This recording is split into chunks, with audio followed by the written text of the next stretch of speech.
जय हिंद दोस्तों, स्वागत है आपका आपके YouTube channel study with R में। दोस्तों आज हम लोग एडुटेरिया का जो 5000 प्लस समान अध्ययन के प्रश्न हैं इसी बुक को देखने वाले हैं। ये बुक जो है आगामी जो बिहार पुलिस री एग्ज़ाम है और बीपीएससी टीचर का दोनों के लिए बहुत ही महत्वपूर्ण साबित होने वाले हैं। बाकी इस बुक में देखिए लिखा हुआ है all state PCS, BSSC, BPSSC, SSC, railway, banking, CDS, NDA अन्य सभी प्रतियोगिता परीक्षा के लिए जो उपयोगी है, मतलब किसी भी एग्ज़ाम में ये बुक जो है काम आ सकता है। इसमें जो है प्रैक्टिस सेट करके प्रश्न दिए हुए हैं। एक प्रैक्टिस सेट में 50 क्वेश्चन है और टोटल 100 प्रैक्टिस सेट दिए हुए हैं। आज जो है हम लोग प्रैक्टिस सेट नंबर 19 को देखेंगे। इससे पिछले वीडियो में जो है प्रैक्टिस सेट नंबर 18 तक को देख लिया था। अगर आपने हमारे पिछले वीडियो को नहीं देखा है तो एडिटोरिया 5000 प्लस के नाम से मैंने प्लेलिस्ट बना दिया है, उसे भी ज़रूर देख लें, क्योंकि इस बुक में जो है सभी क्वेश्चन बहुत ही इंपॉर्टेंट दिए हुए हैं, किसी भी एग्जाम में हूबहू देखने को मिल सकते हैं। चलिए शुरू करते हैं। आज देखते हैं प्रैक्टिस सेट नंबर 19 का पहला क्वेश्चन, और वीडियो को लास्ट तक देख लीजिएगा। इसमें जो पहला क्वेश्चन दिया हुआ है कि किसी क्षेत्र को मरुस्थल माना जाता है यदि, तो किसी क्षेत्र को मरुस्थल तब माना जाता है यदि जो है इसमें दिया हुआ है ऑप्शन में कि जहां बालू का टीला का प्रधानता हो, जो कि गलत है, ये नहीं होगा।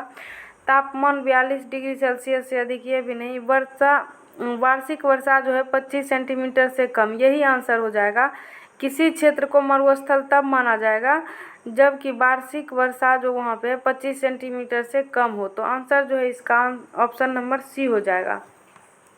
विश्व में अगर सबसे बड़ा मरुस्थल हम लोग देख ले तो सहारा का मरुस्थल है, जो कि कहाँ पड़ता है, तो ये दक्षिण अफ्रीका महासागर में है और उत्तरी अफ्रीका में पड़ता है।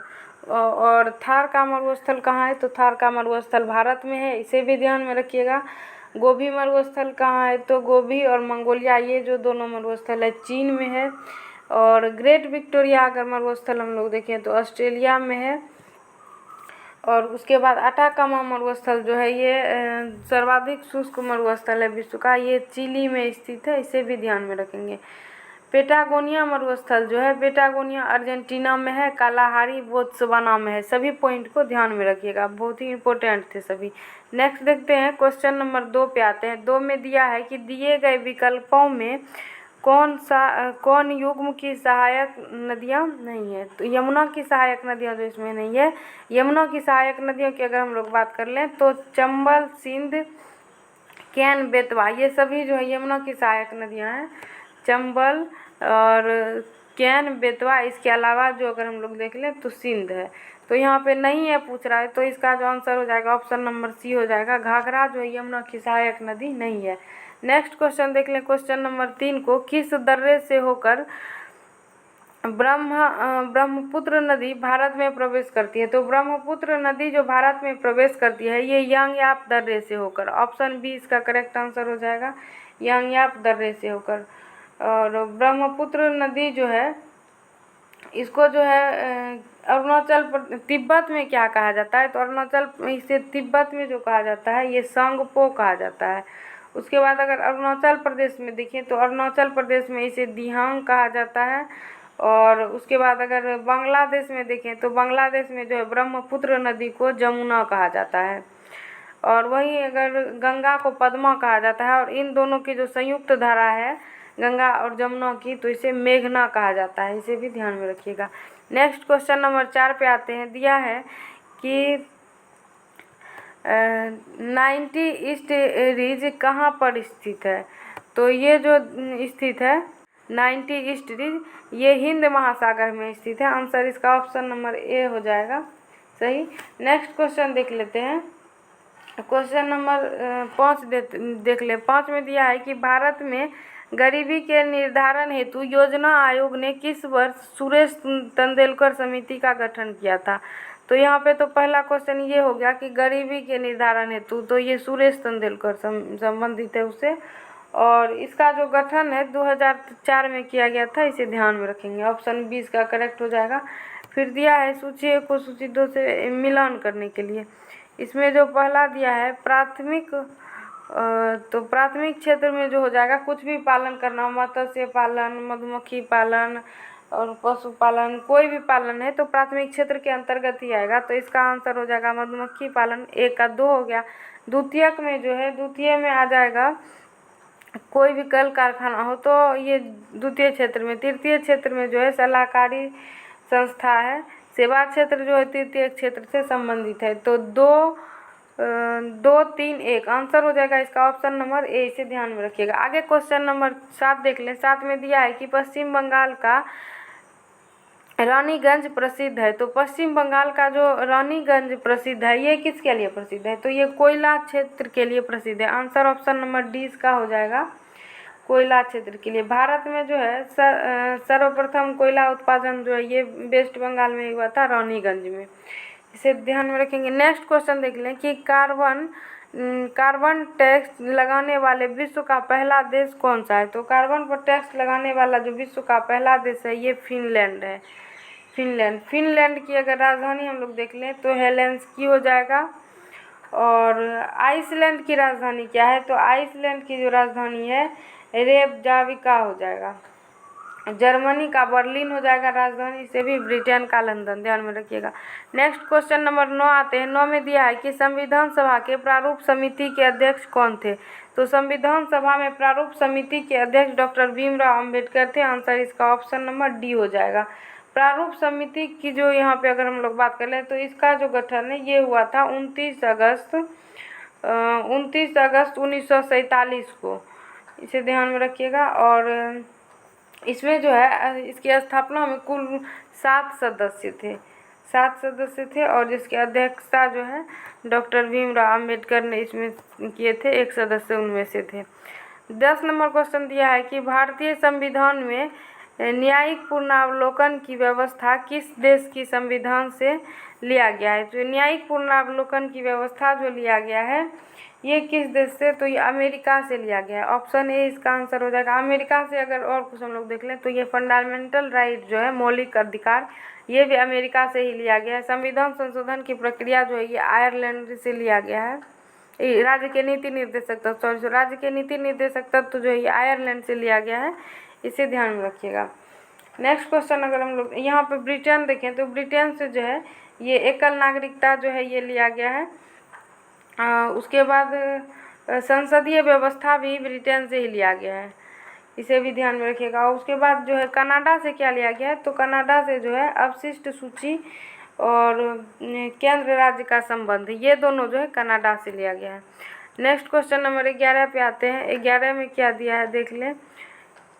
11 नंबर में है कि वित्त विधेयक के बारे में विशेष उपबंध संविधान के किस अनुच्छेद में वर्णित है? तो विशेष उपबंध जो है किस अनुच्छेद में वर्णित है? ये अनुच्छेद 117 में वर्णित है। आंसर ऑप्शन बी हो जाएगा। वित्त विधेयक के विशेष उपबंध के बारे में पूछ रहा है, ध्यान में रखिएगा। आयोग की चर्चा अगर पूछ दे तो ये अनुच्छेद 280 में है और यहाँ विशेष उपबंध दिया हुआ है, तो इसका आंसर 117 हो जाएगा अनुच्छेद। नेक्स्ट देख लेंगे संघ और राज्य के अधीन सेवाएं संविधान के किस भाग में उल्लेखित किया गया है? तो ये संविधान के किस भाग में उल्लेखित है? तो 14 में है। अनुच्छेद ये भाग 14 में है, इसका ऑप्शन नंबर सी हो जाएगा। 11 में क्या है? तो केंद्र एवं राज्य का संबंध जो है 11 में दिया है। देश के अंदर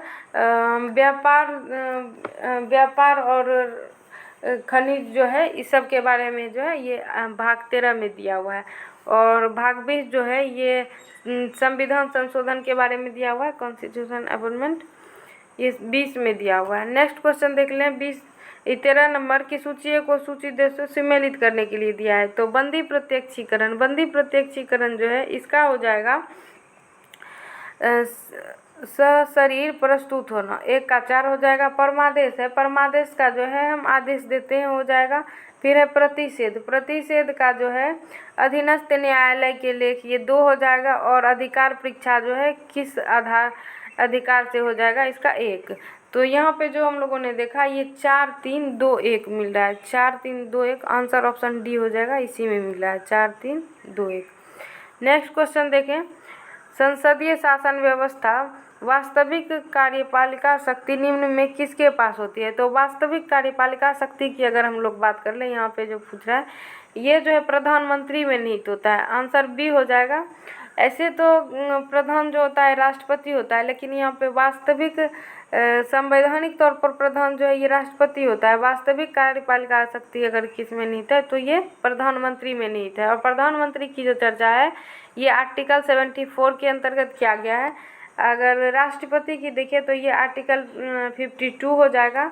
संसद की अगर हम लोग बात कर लें तो संसद की जो चर्चा है ये 79, और ये हो जाएगा इसका आंसर ऑप्शन नंबर बी यहाँ पे। नेक्स्ट देखते हैं, दिया हुआ है कि निम्नलिखित में से कौन एक संघीय बजट की तैयारी और उसे संसद में पेश करने के लिए उत्तरदायी है।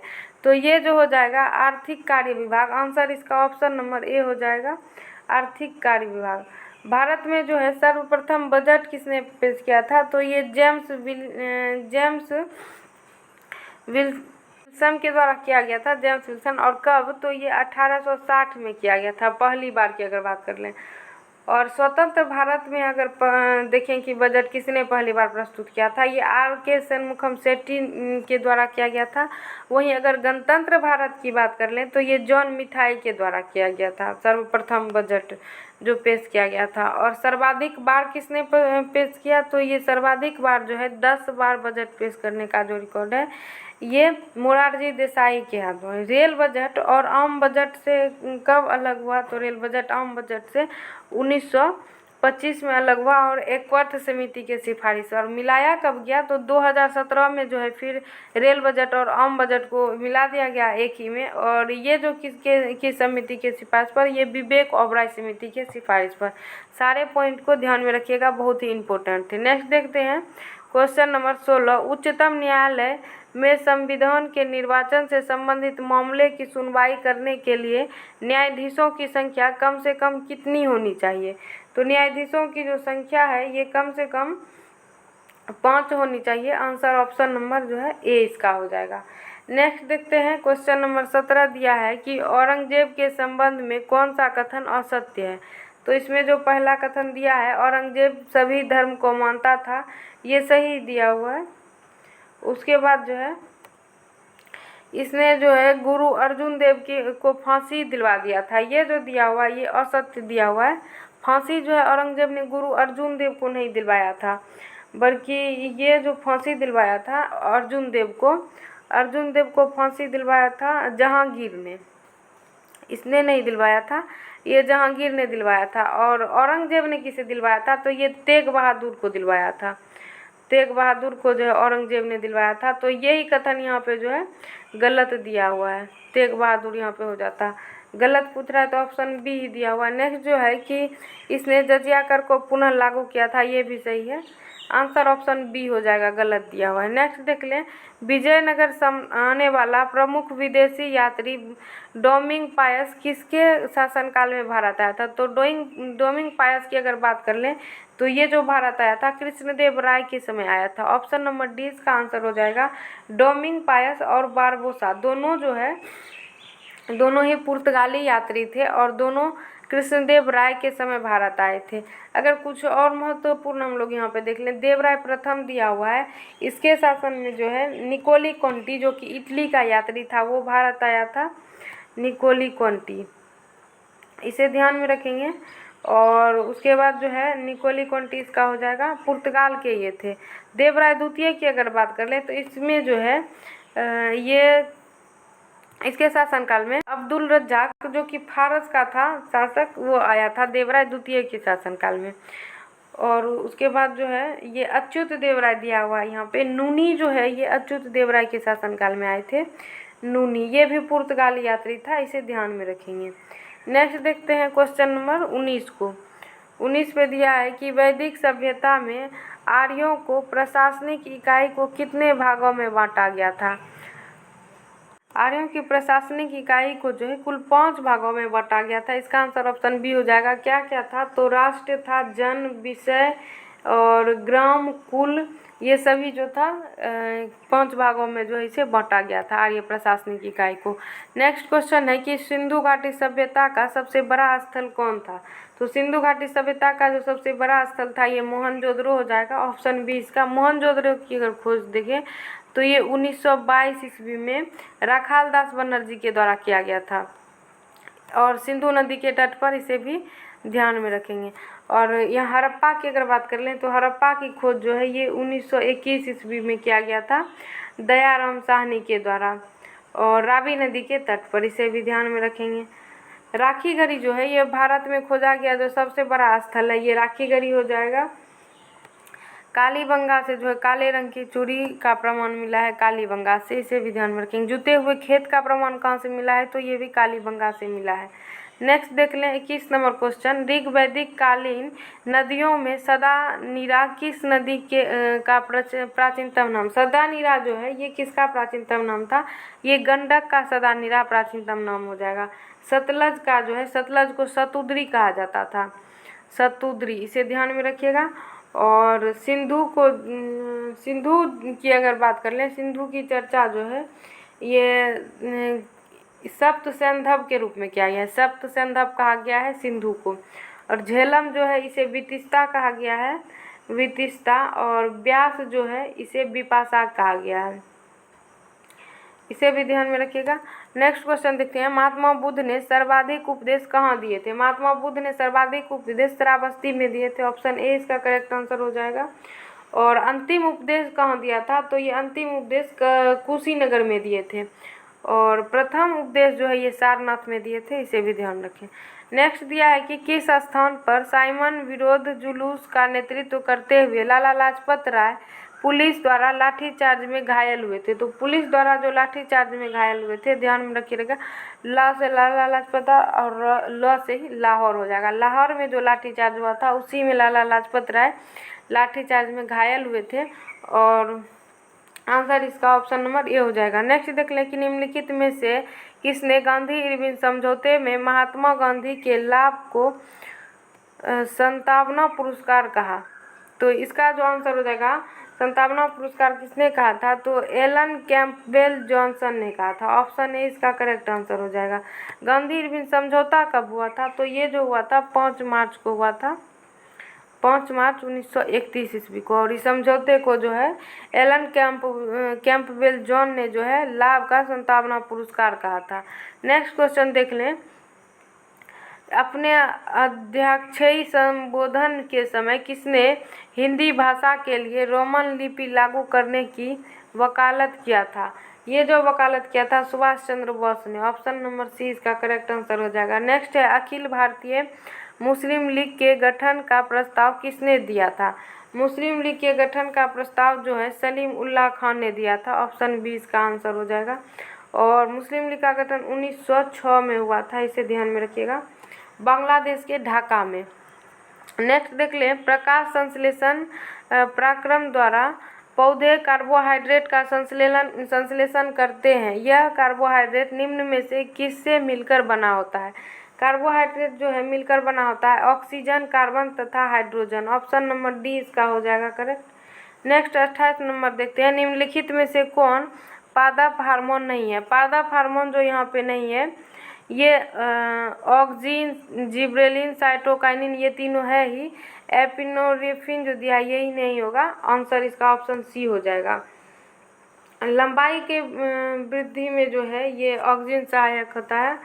उसके बाद जिब्रेलिन जो है ये फूल का खिलाने में सहायक होता है। और फ्लोरिजेन जो है ये फूल के खिलाने में सहायक होता है, फ्लोरिजेन भी।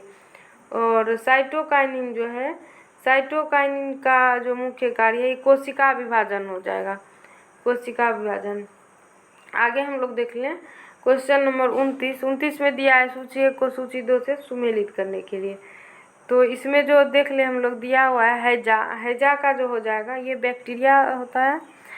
डेंगू जो है ये किसके द्वारा, तो ये वायरस हो जाएगा। और ये फीलपॉ जो है, फीलपॉ ये कृमि हो जाएगा। और मलेरिया प्रोटोजोआ हो जाएगा। इसका जो मिल रहा है ये 4132, 4132 हम लोग इसका ऑप्शन देख लें, 4132 कहाँ पे है, तो 4132 जो है ऑप्शन नंबर सी में दिया है, यही हो जाएगा आंसर 4132। नेक्स्ट देखते हैं, निम्नलिखित में से कौन आनुवंशिक रोग है। आनुवंशिक रोग इसमें से कौन है, तो ये हो जाएगा हीमोफीलिया, थैलेसीमिया और सिजोफ्रेनिया जो है ये सभी हो जाएगा आनुवांशिक रोग। ऑप्शन नंबर डी हो जाएगा इसका। निम्नलिखित में से कौन जीव निमेटेडा संघ के अंतर्गत आते हैं? तो निमेटेडा संघ के अंतर्गत कौन जीव आते हैं? इसमें हो जाएगा एक्टिव स्केटिस जो है, उसके बाद फेलेरियसिस हो जाएगा और पिन वर्ग, ये सभी हो जाएगा। आंसर ऑप्शन नंबर डी हो जाएगा इसका। निमेटेडा वर्ग के अंतर्गत जो है ये सभी आते हैं। नेक्स्ट दिया है कि लार में मुख्यतः कितने प्रकार के पाचक एंजाइम पाए जाते हैं? लार में जो मुख्यतः 3 प्रकार के पाचक एंजाइम पाए जाते हैं। फिर नेक्स्ट है निम्नलिखित में से किसे कोशिकीय ईंधन कहा जाता है? कोशिकीय ईंधन जो है ग्लूकोज को कहा जाता है। नेक्स्ट देखते हैं क्वेश्चन नंबर 34 को। अधिकांश कीट श्वसन करते हैं, अधिकांश कीट जो श्वसन करते हैं ये वातक तंत्र से, वातक तंत्र इसे कह लें या ट्रेकिया इसे ही कहते हैं, ट्रेकिया, इसे ध्यान में रखिएगा। और नेक्स्ट देखते हैं साबुन के पतले झाग में चमकदार रंगों का बनना किस परिघटना की परिकल्पना है? तो ये परिकल्पना जो है किस घटना का है? इसका आंसर हो जाएगा परावर्तन और व्यतिकरण दोनों होगा। ऑप्शन नंबर जो है ए हो जाएगा इसका आंसर। नेक्स्ट क्वेश्चन 36 देख ले। 36 में है तंतु प्रकाशीय संचार से संकेत किस रूप में प्रभावित होता है? ये जो प्रभावित होता है प्रकाश तरंग के रूप में। ऑप्शन नंबर डी इसका आंसर हो गया। नेक्स्ट है कि यदि एक लोलक को भूमध्य रेखा से ध्रुव की ओर ले जाया जाए तो उसका वह आवर्तकाल ध्रुव पर होगा, तो उसका आवर्तकाल ध्रुव पर जो होगा ये न्यूनतम हो जाएगा। ऑप्शन बी इसका आंसर होगा। नेक्स्ट है कि साबुन के बुलबुले के अंदर का दाब वायुमंडलीय दाब से क्या होता है? तो अधिक होता है। साबुन के अंदर का साबुन के बुलबुले के अंदर का दाब वायुमंडलीय दाब से हमेशा अधिक होगा। ऑप्शन ए इसका आंसर हो गया। फिर है कि जब एक वस्तु एक समान वित्तीय वेग से त्वरित होता है तो निम्नलिखित में से कौन सा परिवर्तित होता है? इसमें जो परिवर्तित होता है ये दिशा होता है। ऑप्शन डी हो जाएगा। नेक्स्ट है कि किस अक्रिय गैस को छोड़कर सभी उत्कृष्ट गैसों के परिणाम की अंतिम कक्षा में 8 इलेक्ट्रॉन विद्यमान होते हैं? तो ये हीलियम में जो है अंतिम कक्षा में इसे छोड़कर जो है वहाँ की 8 इलेक्ट्रॉन विद्यमान होते हैं। ऑप्शन ए इसका हो जाएगा। आगे देख लें क्वेश्चन नंबर 41 दिया है कि अम्ल धातु कार्बोनेट के साथ अभिक्रिया करके निम्नलिखित में कौन गैस निर्माण करता है? तो ये कार्बन डाइऑक्साइड जो गैस का निर्माण करता है। ऑप्शन नंबर सी हो जाएगा इसका। नेक्स्ट फिर है निम्नलिखित में से किसे चाकू से काटा जा सकता है? चाकू से जो काटा जा सकता है सोडियम और पोटेशियम दोनों ही धातु है, दोनों को बहुत ही मुलायम धातु है जिसे चाकू से काटा जा सकता है। आंसर इसका ऑप्शन डी हो जाएगा, ए और बी दोनों। फिर है निम्नलिखित में से हाइड्रोजन का रेडियो सक्रिय समस्थानिक तत्व कौन है? हाइड्रोजन का जो रेडियो समस्थानिक तत्व है ये हो जाएगा टाइटेनियम। ऑप्शन नंबर सी हो जाएगा इसका करेक्ट आंसर। फिर देखते हैं एसिटिलीन का रासायनिक सूत्र है। एसिटिलीन का जो रासायनिक सूत्र हो जाएगा C2H2। ऑप्शन नंबर डी हो जाएगा। ब्लैक गांधी निम्न में से किसका उपनाम है? ब्लैक गांधी किसका उपनाम था? तो ये मार्टिन लूथर किंग का। ऑप्शन नंबर डी में दिया हुआ है मार्टिन लूथर किंग का। नेक्स्ट है ऑस्कर के लिए नामित प्रथम भारतीय फिल्म है। ऑस्कर के लिए जो नामित प्रथम भारतीय फिल्म है ये मदर इंडिया है। ऑप्शन नंबर ए इसका हो जाएगा। और ये जो है 1957 में नामित हुआ था। और दूसरा जो नामित फिल्म था ये सलाम बॉम्बे था, ये 1988 में जो है नामित हुआ था ऑस्कर के लिए। तीसरा जो है लगान है ये 2001 में नामित हुआ था ऑस्कर के लिए। नेक्स्ट क्वेश्चन देखते हैं विश्व शिक्षक दिवस किस तिथि को मनाया जाता है? विश्व शिक्षक दिवस की यहाँ पे बात किया गया, ये 5 अक्टूबर को मनाया जाता है। और राष्ट्रीय शिक्षक दिवस 5 सितंबर को, इसे भी ध्यान में रखिएगा। आगे फिर है मंडप और रथ किस शैली के मंदिर की विशेषताएं हैं? मंडप और रथ जो है ये दक्षिण भारत की जो शैली है ये जो है मम्मल्ल शैली। आंसर इसका ऑप्शन नंबर बी हो जाएगा, मम्मल्ल शैली पर आधारित है ये। नेक्स्ट देख लें कि निपख आंदोलन के प्रणेता थे। निपख आंदोलन के प्रणेता, ये बहुत ही इम्पोर्टेंट क्वेश्चन है, ये दादू दयाल हो जाएगा। और इनका जन्म जो है पूछ देता है कई बार, तो इनका जन्म कब हुआ था? ये 44 में जो है इनका जन्म हुआ था, इसे ध्यान में रखिएगा। ऑप्शन नंबर जो है सी हो जाएगा। निपक आंदोलन के प्रणेता दादू दयाल थे। फिर लास्ट क्वेश्चन आज का देख लें, 50 नंबर। खेल ही जीवन है का सिद्धांत किसने प्रस्तुत किया था? खेल ही जीवन है का सिद्धांत जो प्रस्तुत किया था ये जॉन डेवी ने किया था। ऑप्शन नंबर 20 का करेक्ट आंसर हो जाएगा। वीडियो को देखने के बाद लाइक शेयर और कमेंट जरूर करें। अब मिलते हैं नेक्स्ट वीडियो में फिर अगले सेट के साथ। धन्यवाद।